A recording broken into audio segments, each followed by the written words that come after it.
Hey everyone, it's CL, and it's like 1 in the morning or a little after, and I wanted to put this video together because I just finished binge watching HBO's Oz, which is a show that came out 19 years ago in 1997, but I just finished watching it and I need to get all these thoughts out. And I do want to give a very brief disclaimer to let you know that this show that I am going to talk about is about prison life, and some of the scenes or topics that I may cover might be considered kind of vulgar and offensive. So just be forewarned, I am putting out this disclaimer because I am, depending on your personality type and what you're exposed to, some of the content I may or may not cover could be considered vulgar and offensive. So if you are offended, I apologize, but I'm putting out this disclaimer to allow you to click off of it now if this is not your cup of tea.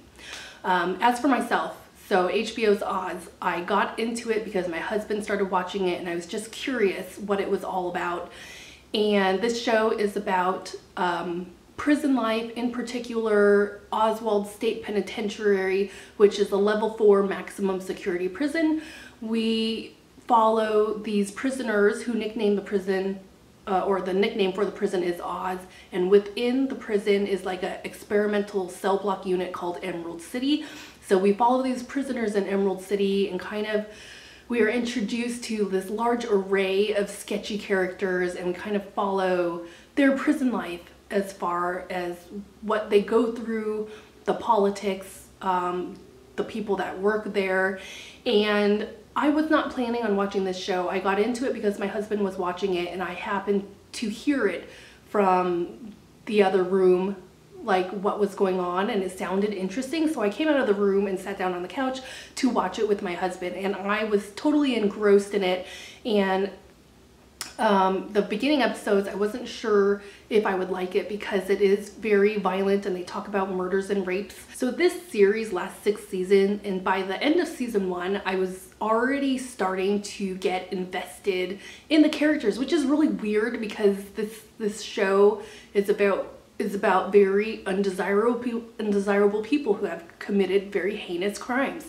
And I was kind of curious, watching this show 19 years later, curious to how this show was received when it first came out in 1997, because if you think about it, the topics and contents that they cover is kind of not something you typically see on TV, even to today's standards, as far as the vulgarity of showing like people getting raped, people murdering other people, doing drugs, a lot of nudity.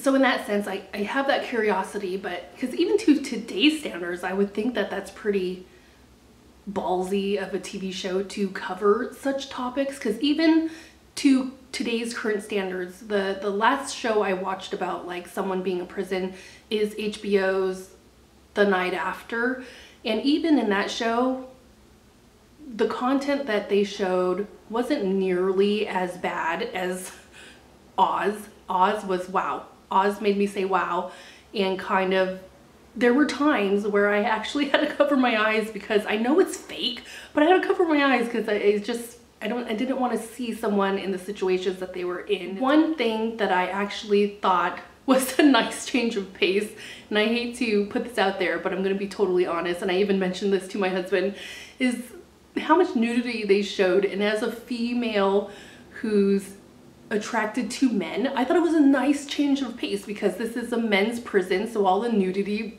was of men. We get to see like full frontal naked men, and I'm not even sure if like the penises they showed, can I say penis on YouTube? I guess we'll find out.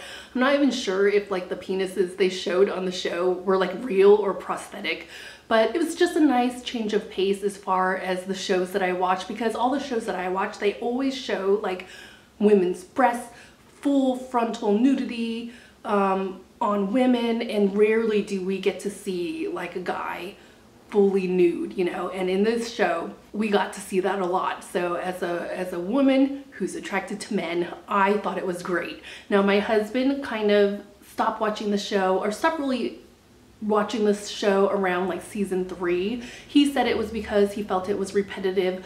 I think it's because it showed way too much penis and he was just not down with that. So I was fully invested, and I don't know if it's because I'm biased, no, but honestly I think it's because the storyline was really good and you get really invested in these characters. And after watching the show, I feel like I've come away with like some very valuable life lessons, and I don't know if that's because I just finished watching it and now I feel like I've learned something somehow.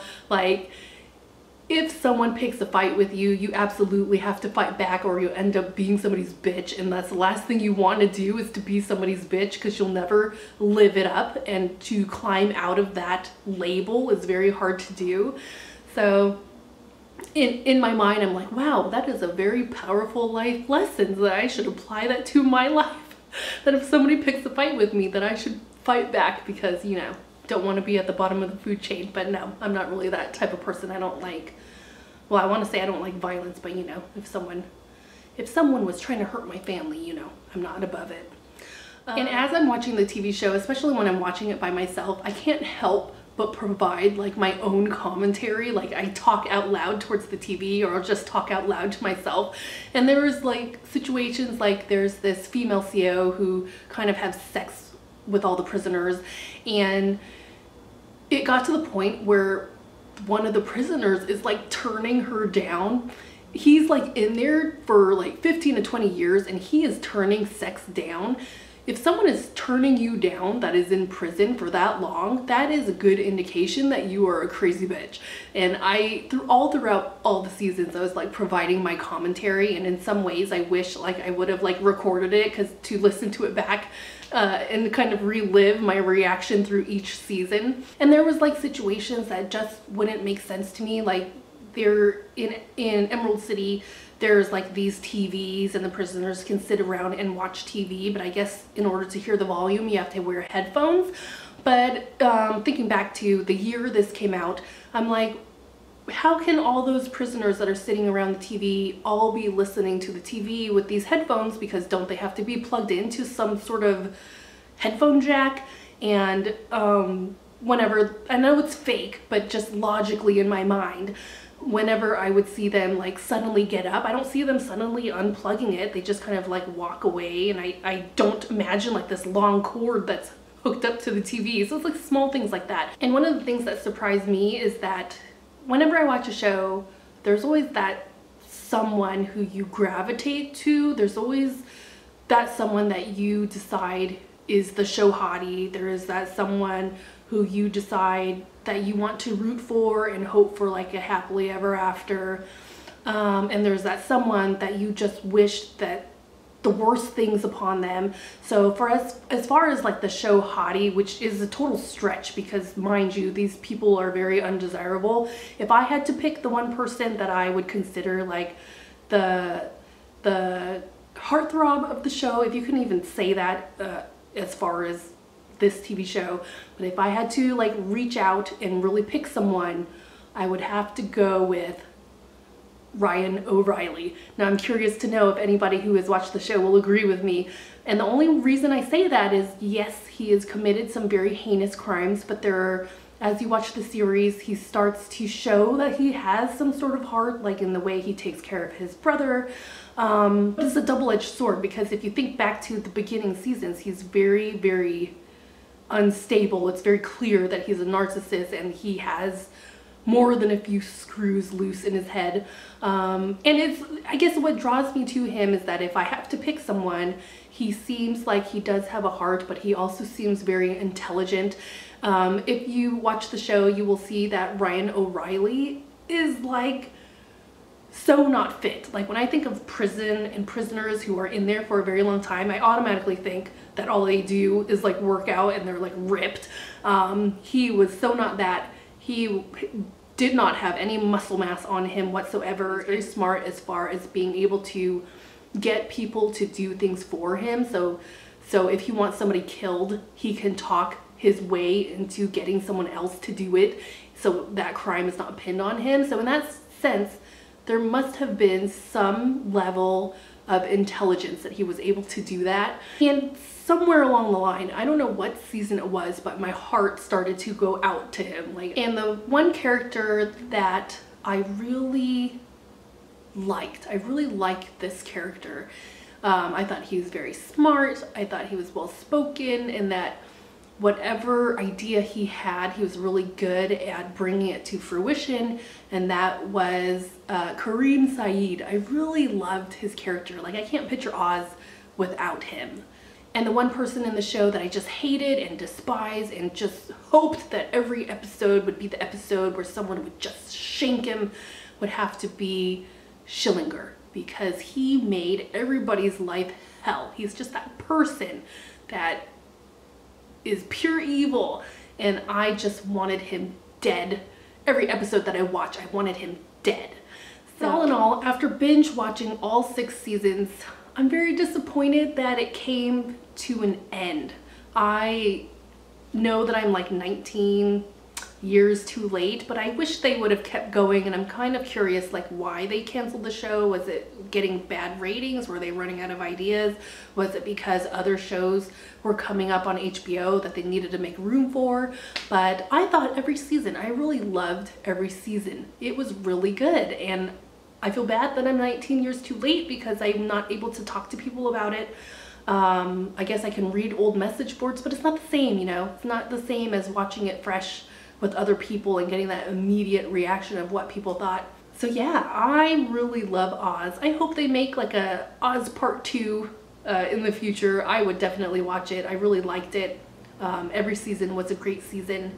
And I was disappointed that it ended after 6 seasons because the new characters they brought in season 6, they were really interesting, and I wanted to see where that would go. And it feels like there's a lot of loose ends, like what happened? How is this story for these prisoners come to an end? So it was a lot of loose threads at the end of all 6 seasons, because I think that when they ended the show, or during season 6, I don't think that they knew it was the last season right away, because there was so many loose ends.